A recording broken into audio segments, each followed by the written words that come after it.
Artinya sebetulnya lagu itu awalnya Nanu nggak suka Nggak gitu. suka yang gini, mengalir beli, itu nggak suka. Baik dengan orang baik dengan kita sudah biasa. Baik dengan orang yang tidak baik dengan kita, itu baru luar biasa. Oke, Nanu Biru. Bagaimana rasanya pernah menjadi seorang trendsetter gitu? Rasanya istilah di trendsetter rasanya gimana ya? Suka dukanya ada. Satu sisi kita nggak boleh sama gue. Satu sisi ya kita bisa membuktikan karya kita diterima. Salah satu indikator karya kita diterima kan menjadi trendsetter itu. Cuman di balik itu ya kita nak mabuk, kita nak tenggelam. Ada sebuah apa namanya tantangan tersendiri untuk gimana kita tidak ngawang nggak ragu karena cenderung ditiru tanpa sebuah pemikiran dan kesadaran oleh beberapa pihak. Makanya cenderung belajar, cenderung membuat kita lebih berhati-hati dalam bertindak biar nggak yang tindakan salah ditiru. Artinya jadi seorang idola itu nggak mudah ya? Nggak mudah. Kalau kita ambil di sisi tanggung jawabnya kepada hubungan sosial. Itu. Tapi sebetulnya kalau flashback ke belakang gitu ya, yang waktu Nanu sebelum ngeband gitu, sebelum Nanu Biru, sebelum solo, memang cita-cita kepingin jadi orang terkenal atau gimana Nu? Orang terkenal itu ya resikonya sepertinya yang dia pikirkan saya jadi musisi karena orang jadi orang karena apa yang dia lihat, apa yang dia dengar, apa yang dia atensikan, perhatikan, dan apa yang dia intensikan, niatkan kan itu ya. Dan kalau tiang periksa niat tiang ya memang tiang pingin tapi manggung, tiang pingin karena lihat keren. Tadi atensi tiang nak ke mading, tidak ke gamelan karena pinginnya menjadi musisi. Jadi perhatiannya ketika ada video orang Medan, woi, nggak berkedip ada videonya kita ya, karena atensi kita ke sana. Kalau mungkin atensi kayak sosmed sekarang kan banyak hal itu. Bagi atensinya Bapang Barong pasti dia akan follow Instagramnya tentang Barong, tentang ini. Jadi kebetulan atensi yang ketika itu perhatian dia memang di musik ya, dan terkenal itu ya karena tadi bersyukur Boso Cahaya Batara diterima karyanya, otomatis kan banyak yang mengikuti. Artinya awalnya waktu itu memang ya kepingin bermusik aja gitu. Pingin bermusik karena atmosfer juga di rumah kebetulan paman Pak D ini suka style musik, jadi secara nggak langsung itu yang membentuk kita keinginan kita tumbuh gitu. Sosok apakah musisi tunggal atau grup band yang benar-benar waktu itu mendorong Nanu saya kepingin jadi musisi, siapa itu? Yang paling besar Slank. Karena dia hidup bersama Slank sebelum sekolah puter Slank. Karena kemarin sebelum itu kan nak kenal Slank. Yang bikin juga karena bahasanya. Jadi kita dengar banyak band lawas, Kultura yang mereka kita senang musik tapi kapasitas liriknya kita nggak ngerti gitu. Walaupun bisa nyanyikan ya hafal, paham artinya. Dan ketika ketemu Slank salah satunya ya nge-mix dia. Itu salah satu alasan dia kenapa sangat peduli dengan lirik. Sebagai vitamin dan mineral sebuah belajar dari Slank itu gitu ya. Secara nggak langsung belajar. Tapi kan awalnya makanya kan muncul nama Nanu Biru. Kan awalnya dari band bukan lagu Bali. Awalnya kan lagu Indonesia gitu ya. Biru band. Nah itu tiba-tiba kalau kita potong ya, nanti setelah dengan Biru tiba-tiba kemudian akhirnya oke, saya lagu Bali aja dah. Itu awalnya gimana tiba-tiba beralih ke lagu Bali itu? Terlihat sekali kita sedang bersama seorang penanya senior ya. Senior ini lihat, karena jangan ditanyakan, kenapa nggak ditanyakan karena ada data sejarah dari si penanya kan. Lihat kan mengikuti banyak perkembangan musik di pulau ini, dan salah satu sebagai apa namanya penglingsir lah, pini sepuh, penggemar musik. Jadi Biru Band itu jarang ditanyakan. Biru Band itu ya memang kenapa jadi ke Bali. Dulu saya melihat Biru Band itu sebagai band festival, karena kita kebanggaannya di prestasi, menang, senang. Setelah itu belajar, kita ingin punya karya sendiri, kita bikin sendiri sampai kita punya album satu. Setelah itu kita Lubang juga Makanan Buaya. ya, Itu salah satu lagunya. hitsnya. Judul albumnya Langkah Awal tahun 2000 apa nih kayak 2002 kayak 2001 ya. Lupa yang tahunnya. 2002 kayak. 2002 nih ya, 2002 nih Kointen. Tiang lupa bahwa sebuah band adalah sebuah organisasi. Karena Tiang simpulkan band adalah organisasi paling sulit di muka bumi. Jadi sulit ngeband itu tanpa frekuensi yang sama. Jadi sehingga saat itu Tiang putuskan untuk biru band vakum sebelum album kedua. Pasca kevakuman Niko ternyata sulit karena Tiang sudah jatuh cinta dengan musik ternyata gitu ya. Jadi Ibaratnya disuruh puasa bermusik nggak bisa ya. Artinya maka kita kaji tanyakan makan sudah, tidur sudah, Apa keuangan? Ternyata musik. Salah satunya menulis kan di biru band yang juga menulis. Akhirnya ada sebuah peluang yang mungkin Bliat mengikuti juga di panti asuhan remaja kedua. Yang nyuntuk semut ya. Yang buat juga. Pasa gimana kabarnya? Pasa sudah berkeluarga, sudah punya ngomongan. Saya kemarin sempat terpikir datangkan Pasa untuk menemani. Keren sekali. Nanti ya episode berikutnya kita datangkan Pasa nanti nyuntuk semut ya. Itu awal lagu Bali kan? Iya, sebenarnya udah sebelum itu udah ada, cuman lagu cinta saya udah ada, Manusia Pak Manusia sudah ada 2003. Belum dirilis ya waktu itu belum ya? Ya, karena dia sama anak-anak mungkin dibawakan oleh mereka, jadi etikanya nggak masuk. Jadi memang tulisan-tulisan lebih banyak ditulis di panti asuhan memang itu karena dia aktif ke panti asuhan. Memang banyakan kayak Larem, yang ke Destiny memang ditulis di sana. Dan itu ternyata ini yang namanya makanan jiwa. Ketika dia lebih segar, ketika dapat menulis, ketika dapat saya potong dulu. Artinya ketika Nanu off dari biru bergabung dengan melakukan aksi sosial dan anak-anak panti asuhan, di sana mulai terpikir untuk menggarap lagu-lagu dengan lirik yang lebih bernas gitu jadinya. Jadi sebenarnya lagunya sudah ada, lagu-lagu yang kayak yang ingat Manusia Perak Manusia, udah ada sudah hit lah di kampus, di ruang senat hits, itu kan di pos kamling di Buagan juga hits. Belum direkam aja. Jadi kalau pernah beli ke setelah itu Tiang memutuskan ini terus saya dirilis gitu. Jadi Tiang mencari siapa pemainnya, bagaimana upaya rekamannya. Jadi ketika hikmah yang Tiang dapat dari bersama anak-anak Nesuhan itu ya begini loh rasanya dapat melayani orang dengan musik gitu. Jadi ketika orang nyanyi kan kita dapat feedback, walaupun nggak feedback seperti sosial media sekarang ya kenapa di jalan kita lagu itu gitu. Lebih ke pertemanan ya, bukan soal artinya viral dalam arti kata materi lagi ya. Jadi kemurnian kita memang ternyata jiwa yang seperti diberi makan ketika sudah melakukan apa menjadi passion yang ini tadi. Tapi waktu itu kenapa nggak berpikir bangkitkan birunya aja untuk membawakan lagu Bali gimana? Nah kebetulan juga pas itu kan beli Lanang sudah ada proyek, Lanang sama Lolot, ya ada proyek. Hari sama Bintang, sudah sendirian. Udah ada karir kan mereka kan.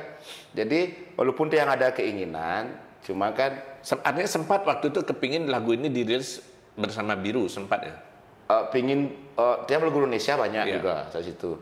Pingin sih kalau kan dia pingin juga melanjutkan kayak di Surabaya sudah ada basis penggemar biru saat itu kan di luar Bali lah pingin juga. Nah cuman etikanya belum pas karena sedang booming juga beli Lulus sedang booming. Biar nggak terkesan saling berebut gitu ya. Kita ngerebut itu etikanya nggak pas. Jadi ketika itu lahirlah dorongan dari bahasa sekarang teman-teman untuk rilis ini gitu. Kayak mungkin memang sudah jalannya di sana. Itu sebabnya judulnya albumnya Suba Kadung Metulis gitu ya. Berarti lagu itu muncul paling belakang malah ya. Dari Manusia Panah Manusia udah yang lain Suba Kadung Metulis. Jadi dia lagu ini kan dibuat sengaja. Itu berarti curhatnya Nanu sebenarnya. Curhat pada ini Kadung Metulis lagu kudiannya gitu. Lagunya itu paling ingat itu yang nulis lagu itu memang sengaja. Dia kan nggak pernah sama ini itu satu-satunya lagu yang buat sengaja untuk judul album. Sisanya kan sementaranya yang mengalir aja gitu ya. Sisanya cuma kolektif aja. Oh ini masuk ini. Karena yang sering serajin menulis, jadi lebih ke milih-milih aja. Kalau itu memang karena sudah dapat gini Pak, lihat sudah dapat ide cover koran itu. Betul. Jadi mewakili, oh iya kayaknya koran ya, sumpah kalau mau tulis harus klarifikasi besok hari ya. Tapi itu Nano menyangka nggak, artinya kalau saya nggak salah munculnya Nano itu unik. Artinya ketika dirilis pertama tuh kayaknya lagunya masih ayam-ayam aja. Kesannya kan banyak lagu yang muncul langsung boom. Ya, boom ya. Nano kayaknya awal tuh biasa gini, datar. Tapi setelah sebulan baru naik dan tiba-tiba naik. Nah itu menyangka nggak bakal seperti itu, Nuh? Enggak sih, artinya dalam arti Tiang belajar juga di sebuah tulis untuk observasi, untuk secara sadar, untuk kesadarannya ya quality.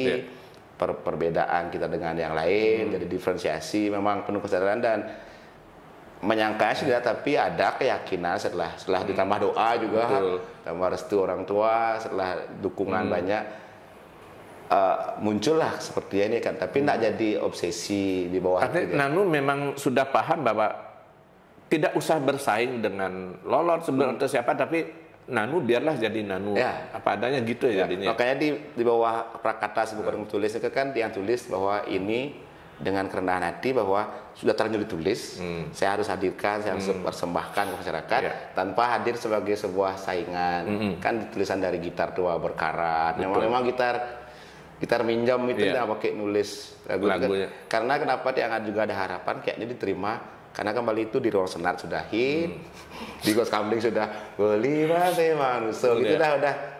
Kenapa saya alasan apa lagi ya saya tidak untuk membuat jadikan rekaman itu ya dan duplikasi apa energi ini ke tempat lain, tidak sekedar 5-4 orang di Ghost Kamling kan begitu. Jadi ternyata benar lagu begitu yang ya. Tapi kalau dilihat album pertama Subak Kadung Metulis, album kedua mungkin juga masih ada, tapi hampir semua ya, separuh lebih lagu itu kan lagu tentang patah hati, kegagalan cinta sebenarnya, Nuh. Itu apa curhat pribadi juga nggak, Nuh? Salah satunya curhat pribadi. Cuman kesadaran pertama dan ketika pelajar buat album Subak Metulis memang karena perhatian masyarakat lebih banyak ke sana. Udah ada lagu narkoba di sana kan. Jadi orang lebih banyaknya malah liriknya ke lagu Manusia Panah, Manusia Berita Buruk, gitu. Perhatian orang ke sana, tapi cintanya memang cinta yang menyakitkan dominan di sana ya. Cintanya dominan karena ya apa namanya? Menulis itu yang paling nggak perlu belajar banyak, sudah kita alami. Saya ngerasa begini, kalau Didi Kempot dibilang the Lord of Broken Heart, kalau di Balinya Nano dulu. Karena kalau ketika orang patah hati nyanyi beli masih manusia, orang patah hati pasti kenal lagu itu. Gimana akhirnya Nano mengatakan bahwa ini kok jadi lagu kebangsaannya orang mereka yang pernah patah hati itu gimana? Dia mengkaji orang itu kan jadi belajar banyak ya, setidaknya. Dia juga mengkampanye bahwa orang yang sosoknya gimbal, si tindik, berhak juga patah hati gitu, berhak juga melankolis. Yang dulu kan mungkin pop sekali nih. Kesannya kalau orang tampilan kayak Nano itu anti menangis kan gitu ya, padahal anti menangis. Makanya kan dari ada orkestranya, ada kur piano itu kan belum kayaknya ada orang gimbal. Nano dulu terpikir untuk memasukkan unsur orkestra tuh gimana, Nuh? Ya, itu atmosfer musik, intuisi sendiri. Itu kalau saya dibeli nak muluk keuangan itu ada yang orkestra itu itu asik banget itu. Artinya memang pengen senang sih lu. Artinya kepikir masukin aja gitu ya, kan jadi gitu ya. Nah, Nano kan pernah booming, albumnya membludak, bahkan mencapai museum rekor. Tapi itu sekian tahun yang lalu. Nah, kalau sekarang orang udah mikir, mungkin ada yang bertanya, apa kabarnya Nano sekarang ya gitu. Berdudanya gimana ya sekarang? Itu gimana kalau ada yang bertanya-tanya? Secara sadar memang yang berduduk kan kalau orang boom itu kan naik sifat sombong, termasuk komunitas. Kalau dia udah agak beramai-ramai, geber sana sini nih cenderung perilakunya nggak terkontrol. Sehingga secara sadar memang ya Bedudo ya mulai dari tiang delit tempat nongkrongnya, tempat karena kesenangan kita tidak boleh ganggu orang. Iya. Itu intinya. Dan tiang nak mau menyesatkan mereka dalam arti dengan ketidakselarasan kita berduduk dengan bangga bersihin Mertasari, kita berduduk dengan bangga bersihin tukar badung 6 pohon, tapi di rumahnya dia belum nyapu, gotnya di rumah belum beres. Jadi ya memang tiang menarik diri, makanya tiang lebih mulai tampil universal. Lebih beralih ke sosial jadi. Artinya kalau dulu kan selamat malam berduduk tabanan gitu kan, sekarang ya bagaimana perasaan yang bukan bagian dari komunitas kita hadir juga di sana. Makanya itu yang mulai kurangi bahasa itu. Langsung kalau dibilang dia sendiri yang menurunkan kadar fanatisme mereka bahwa yang mulai bicara bahasa persatuan, bahasa menyamo. Artinya biar itu lagu Iraga apa yang tadi menyamo juga nih ke campaign yang kayak yang terakhir sekarang sayang nyamo juga lebih ke di level 2, level 1 Tuhan, level 2 manusia, level 3 lingkungan. Jadi yang naik dari lingkungan yang bersih pantai, tukar badung, tanam pohon, yang naikin satu ke menyamo. Tapi artinya beduda tuh tetap ada gitu ya. Cuma artinya jor-joran muncul kayak itu lagi nggak lagi gitu. Karena begini lihat beduda itu kalau kita pamerkan melahir dia tindakan yang tidak ada yang kurang kemurniannya. Contoh beduda di kerambitan ulang tahun ada tumpengnya. Kalau saya itu publikasikan berlebih perasaan yang diserangan bagaimana, perasaan energianya bagaimana.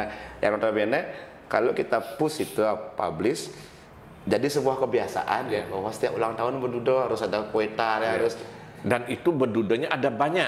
Ada. Susah nanti kan gitu jadinya malah ya. Karena yang ada komitmen dulu, saya lebih baik punya 5 beduda daripada 50.000. Tapi 5 ini mengerti filosofi. Mungkin ada yang penonton podcast ini sekarang mungkin ada generasi baru yang belum begitu paham tentang beduda. Mungkin bisa dijelaskan gitu konsep beduda itu apa. Karena kalau anak milenial sekarang mungkin mereka ngelihatnya susah ngelihat beduda itu yang kayak apa sih bentuknya gitu. Kalau mungkin level kita kan tahu lah. Mungkin Nanu bisa jelaskan. Dulu dia sempat berantem dengan manajer dia di Jakarta karena beliau ngotot untuk mematenkan nama beduda. Dia bilang, "Mas, itu bukan punya saya. Saya hanya membangkitkannya kembali. Itu adalah jargon, anekdot tentang gini leluhur saya." Gitu kan. Jadi dulu awalnya beduda itu yang campaignkan adalah sebuah sikut awak, ukuran diri. Jadi ketika kamu mau punya uang segini, cocoknya kamu beli motor aja lah, jangan mobil mewah karena uangmu segini. Lahir kerendahan hati ya makanya beduda tayurok gitu kan, pahaman dia rendah hati kita. Sayangnya ketika beduda itu viral lah ke bahasa sekarang atau enggak boom, banyak generasi kita itu yang menganggap keren, bodoh itu keren, miskin itu keren, salah arti. Pemahamannya keliru malah jadinya. Makanya album 2 mulai. Artinya justru malah nggak ada usaha untuk maju karena uang bemunyinya itu jadinya. Artinya dia nggak kalau GPS itu kan terjadi ketika berani Tayuro ini mengakui dirimu sekian. Tempat tujuan saya sekarang, tempat tujuan saya ini, tempat posisi kita sekarang di sini. Beduda di sini lah dia. Sebelum kamu memasukkan, menginput posisi kamu sekarang, kamu tidak akan pernah sampai ke tujuan manapun. Jadi itu sebenarnya maksud, tapi salah arti. Sehingga dia mulai buat di album 2 Beduda Ngidamang Bulan. Saya beli punya kok istri cantik walaupun beli bocok. Karena potensi lain yang terlihat. Bagaimana kamu sopannya, memperlakukan teman-temannya. Jadi beduda itu salah satunya karena hati. Dan di pandemi ini kita yang temukan lagi satu filosofi yang membuat yang hati yang bergetar. Karena sering baca buku, terus lagi sibuk mencari serat tanah Bali ini, ternyata salah satu seratnya memang beduda itu. Makanya para resti di zaman dulu nih pasti memilih beduda, bukan burung merak yang cantik, bukan garuda yang tinggi terbangnya, bukan juga singa yang raja rimba. Beduda dipakai tiang merasa perlu mencari tahu lagi Jadi bahasa-bahasa para pertapa di zaman dulu itu konon buku-buku yang baca, saya hanya seekor beduda. Ternyata sekarang harus dibangkitkan filosofi ini lagi. Kenapa para Resi itu menganggap dirinya Bedudo, ternyata Bedudo itu di bawah dia. Dia tidak tahu banyak perbuat baik. Kayak Resi kita mendoakan bumi, di sekarang Niro Sewano setiap pagi dia menetralisir. Persis seperti Bedudo yang mengurai tanah itu. Dan para Resi dilihat menderita karena tidak punya. Zaman dulu, kalau sekarang kan punya rumah, tidak ada rumahnya, tidak makan, tidak ada bajunya, dilihat dia menderita. Tapi ketika Resi itu melihat sebuah cahaya, kebahagiaannya di kampus Harvard pun tidak bisa diukur. Enlighten itu dalam arti tak terhingga. Jadi ketika muridnya, kenapa Bedudo guru, kenapa Bedudo, nggak yang lebih gagah. Jadi gurunya itu akan bilang, kamu lihat Bedudo yang dari tanah itu ketika muncul dia akan mengkilap. Jadi dia bilang hati itu yang tidak boleh menderita. Kamu sakit tapi tidak menderita. Jadi semacam saling kaden juga sekarang ini kan. Yang motor jelek kita kira tidak bahagia. Ternyata dia lebih ringan, lapang karena nggak dikejar debt collector. Justru dikira yang materinya banyak dikira happy, padahal kebaliknya. Padahal dia dikejar debt collector. Jadi Ibu Bedudo yang belajar, kamu sakit tapi jangan menderita. Kamu itu sekarang di posisinya belum begitu mapan, tapi tetaplah melengis dalam arti ya kamu tidak menodai hari-harimu dengan menyakiti orang, dengan lain, tapi kamu masih melangkah maju. Jadi pesan Bedudo yang dia dapat di masa pandemi ini, karena dia dipaksa baca buku itu karena patah tulang. Jadi kan pandemi justru memberi banyak kesempatan untuk belajar, membaca buku yang beli tapi belum yang baca. Jadi pandemi ini kan tidak cukup sebenarnya membuat yang diam, masih rekaman tiap hari, masih gini online, dipatahkan tulang yang satu. Artinya Bapak Nanu harus istirahat dulu ya. Tangannya begini, akhirnya baca bukunya begini pakai textbook. Jadi yang baca, saya seekor Bedudo, berarti saya tidak boleh, saya harus tetap berbuat baik tanpa harus orang melihat. Biar orang memuji apel duriannya hebat, saya tetap akan mengurai tanah itu tanpa show on, show up. Tapi dia apapun yang dia lakukan, dia tidak akan menderita. Nah, akhirnya kan begini loh, setelah konsep Bedudo itu dan sampai ke belakang, apalagi belakang dia makin kentara banget. Akhirnya Nanu banyak memasukkan pesan-pesan moral, motivasi dan sosial ke dalam lagu. Artinya orang mungkin berkata bahwa ya kalau di luar orang mana dakwah lewat lagu. Itu gimana Nanu? Karena salah satu perenungan tiang Bedudo itu selain tayuro ke dalam itu kan perbaiki diri, itu ke dalamnya, dirikan kebaikan, itu keluarnya. Jadi saya sekaligus dua langkah juga. Tiang harus berpikir tentang sebuah motivasi untuk memotivasi diri Tiang juga, memperbaiki diri Tiang juga. Tapi Tiang mendirikan kebaikan jikalau ada 1-2 orang yang mendapatkan manfaat dari motivasi itu. Jadi Tiang harus yang baik-baik, Tiang harus sebut juga. Tiang harus share juga yang baik-baik itu sesuai dengan sebuah niat. Inilah saya mempelajari diri Tiang mengajari diri. Tapi ketika yang dapat dari kalimat itu, saya belajar. Siapa tahu Anda bisa belajar juga dari sama-sama belajar dari sana. Perbaiki diri, dirikan kebaikan. Nah, kadang kan pesan itu bisa ditangkap berbeda. Ada nggak pernah yang mengatakan bahwa, mohon maaf, misal orang mengatakan, Nanu apa kan udah diomong, Nanu sok bijak. Ada nggak pernah yang berkata gitu? Ya, begitu dah lihat, tanpa berkata pun kita sudah harus tahu bahwa ada kata-kata itu. Tanpa kita share, tanpa kita punya konsep itu tuh, kita pribadi sudah bantahkan. Kita sudah bantah diri kita akan ada orang begini. Kita bantahan itu harus jauh lebih rendah daripada nilai kebaikannya. Jadi ketika yang 200 dapat manfaat, 2 orang yang tidak suka, ya saya harus lakukan ini. Tapi menghadapi orang 2 tidak suka ini juga yang sudah temukan metodenya. Ya sering-sering belanja sama mereka. Mereka akan jadi baik dengan kita.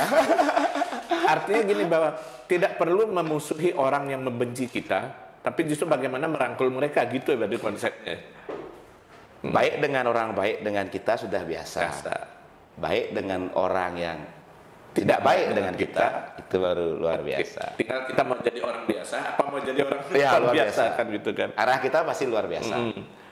Nah, kalau Nanu melihat perubahan tren di musik terutama dan lagu Bali, artinya ketika anggaplah pada masa yang kalau menyebut grup band yang sebagai pionir lagu Bali kan salah satunya artinya yang memang punya karakter khas, misalnya Lolot, Nanu, dan sampai sekarang ini setelah berlalu mungkin 15 tahun lebih ya, itu ada perubahan tren kegemaran masyarakat dan segala macam. Bagaimana Nanu mengamati dan menghadapi perubahan itu?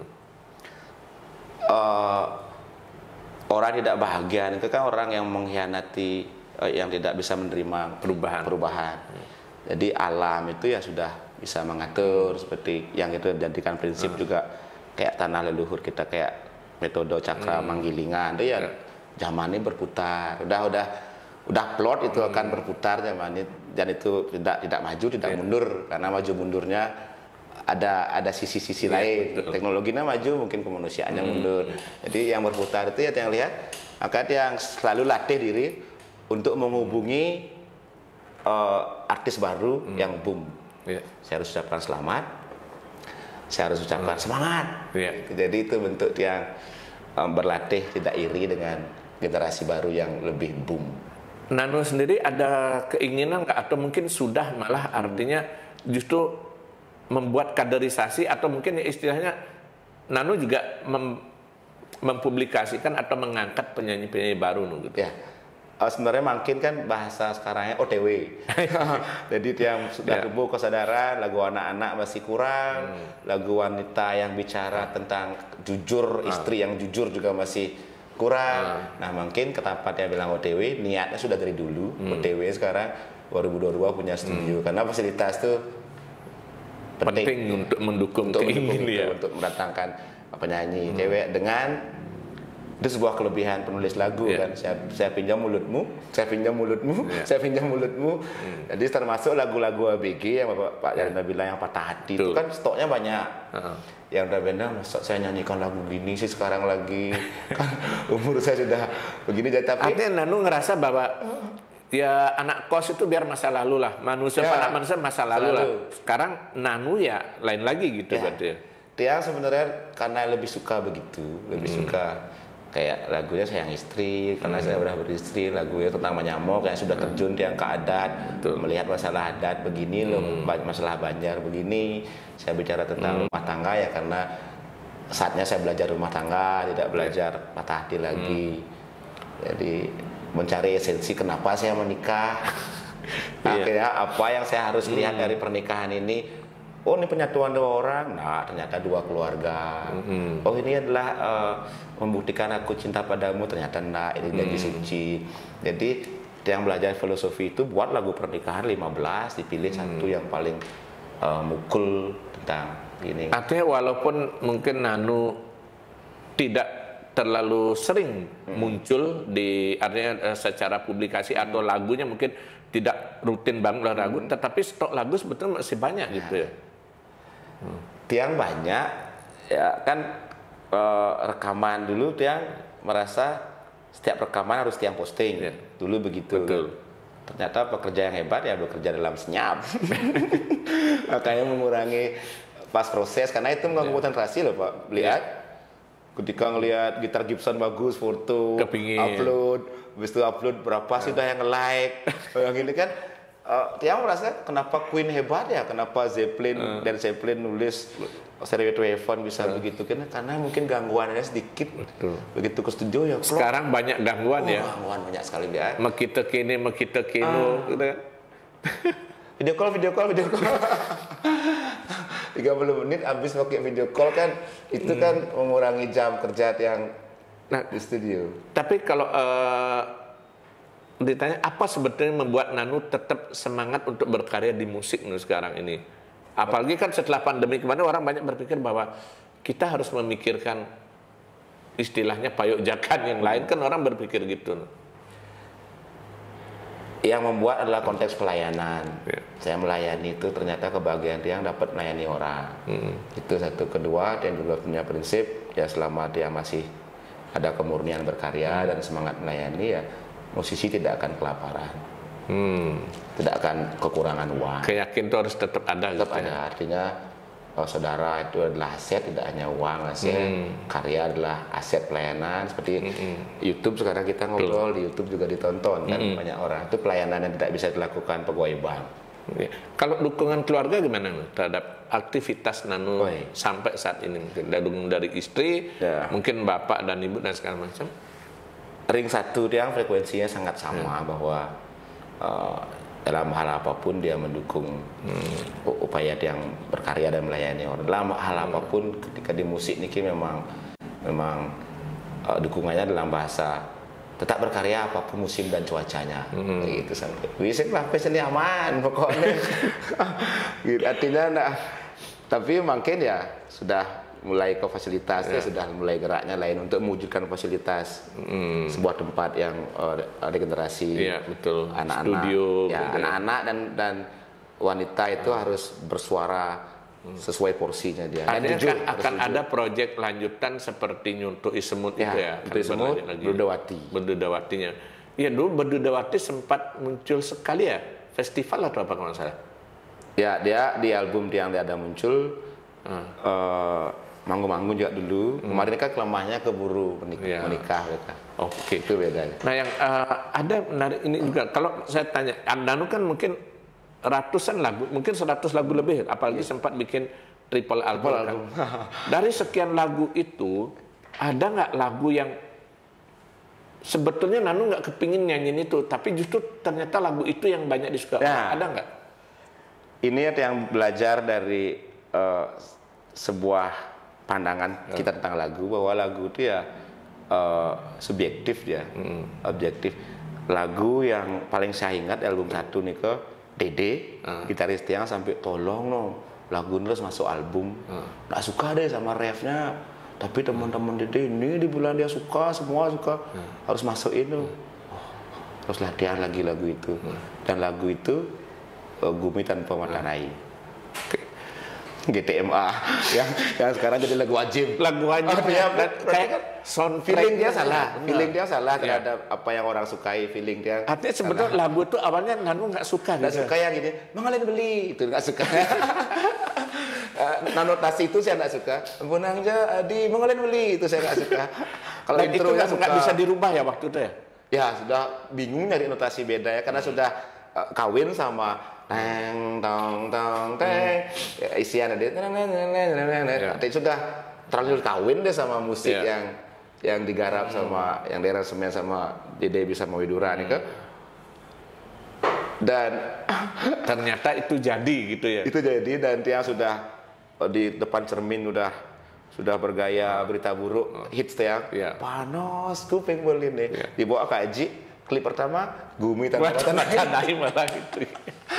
Dede nih benar gitu dia bilang, oh kenapa lagu itu Ji? Ini lagunya komersil. Itu yang mungkin Nano bilang bahwa grup band itu organisasi yang nggak bisa pendapat kita bisa. Gitu kan. Jadi syukurnya kan ada toleransi di sana. Jadi dia anak kekeh semua dia juga care dengan pendapat. Kalau misalnya Nano kurang toleran waktu itu mungkin nggak tahu lagi nasib album itu ya. Apalagi lagunya banyak kan ada yang ini juga gitu.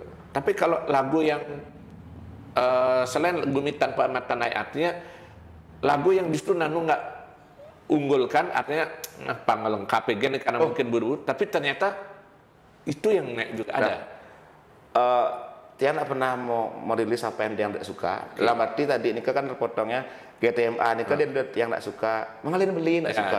Tapi ketika rilis nih saya sudah mulai harus mau nggak menyukai karena dia suka melodinya. Sampai hari ini memang melodi itu termasuk. Artinya apa yang sudah direkam ya memang itu harus disukai gitu. Karena kan kalau masih ada ganjalan, bayangkan setiap dia bawain manggung dia nggak suka perasaan jadi nggak bahagia.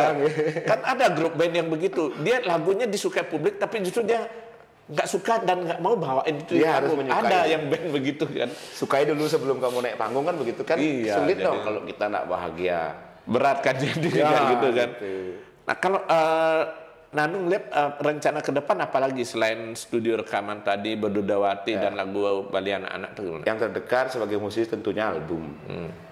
Album ya masih proses. Cuma bedanya sekarang ya kalau dibilang kita ngulur waktu ya enggak juga, karena enggak ada produser yang menyuruh deadline. Cuman karena kita berkembang ya cenderung lah kita merasa cukup juga kan ngupload di YouTube. Penasaran orang juga udah terlayani. Kawang malu gitu. Ya, itu udah cukup. Nak parno dulu kan kita keep 12 lagu ya enggak boleh didengerin sama orang baru. Jadi itu juga membuat kita tempo mengeluarkan albumnya nggak begitu urgensinya dah. Kalau Nano lebih suka mana sebenarnya, bekerja sendiri atau ada manajernya, ada produsernya kayak seperti dulu?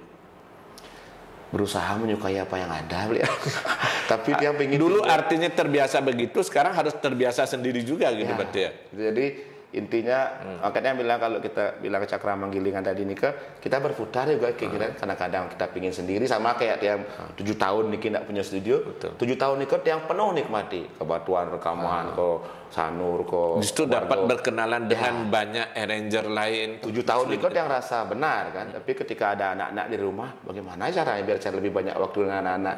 Berarti saya harus berubah formula ini lagi. Jadi itu yang mulai lebih pingin sendiri, yang lebih pingin nggak ngantri di studio rekaman, yang pingin apa namanya 7 tahun udah merasa cukup kayak noboman lah nyamuk itu lah meme bapo di sana kan, kadang kan orangnya bergaul udah cukup sepertinya, lebih baik sendirilah kalau di rumah. Jadi kalau pingin selesai jam 10 jam 10 nggak sampai bisa memanajeri diri sendiri gitu ya sekarang ya. Karena lagi pingin punya fasilitas sendiri untuk ya biar yang orang lain lah untuk saling apa memberi lagu ini cocok lah kamu bawain, silahkan bawain. Jadi, tapi di tempat yang pingin. Kalau di masyarakat gimana tanggapannya Nu? Artinya di lingkungan, karena kan orang dulu tahunya Nano musisi, aktivis sosial kan itu Nu. Ada yang di PMI di lingkungan kebersihan sampah tempat belajar sebenarnya itu begitu ya, tempat belajar kemanusiaan, belajar dalam tindakan di lingkungan juga belajar. Ketika bilang A jadi kontrak sosial kan, karena say no to drug, toh narkoba beli mal nggak mau mengkau itu jadi kontrak sosial gitu kan. Suatu hari kita sepertinya butuh narkoba ini karena satu hari 5 panggung, tapi karena kontrak saya ke masyarakat itu, kalau tiang melanggar janji dengan beli ad kan satu orang yang bisa terlukai atau dosa tiang sebesar sama beli ad. Tapi kalau ke sosial, kebohongan itu kan sama berapa orang itu yang jadi masyarakat memandang ya, pandangan masyarakat selama ini dia yang lihat ya mendukung, dan dia juga merasa ini loh sinergi ya dengan PMI, Pramuka, dengan lingkungan. Saking banyaknya sosial yang harus dibicarakan lewat musik, dan sehingga dia yang menyerah untuk jadi duta. Mohon maaf tidak mau jadi duta karena duta berarti sekarang nggak lagi duta PMI nggak gitu ya. Artinya dia pinginnya ya duta lingkungan. Nanti semua nanti membebankan ke Nano, saya pengangguran mewakili teman-teman gitu nanti.